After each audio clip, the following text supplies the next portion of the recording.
Hi friends, good morning. இங்கே பாருங்கள், எங்கள் தோட்டத்தில் விளைஞ்ச சொரக்காய் இது. கடையில் கொண்டு போய் கொடுத்தா 5 ரூபாய்க்கு கூட போக மாட்டேங்குது.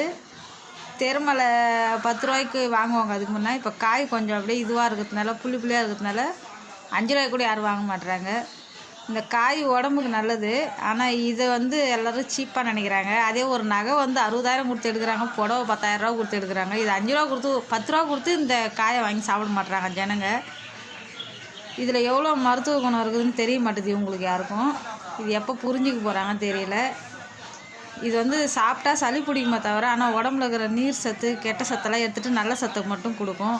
இதை வாங்கி தயவு செஞ்சு சாப்பிடுங்க. இதுக்கான விலையை கொஞ்சம் விவசாயி கொஞ்சம் ஏற்றி கொடுங்க. எல்லோரும் சொல்லுங்கள், சப்போர்ட் பண்ணுங்கள்.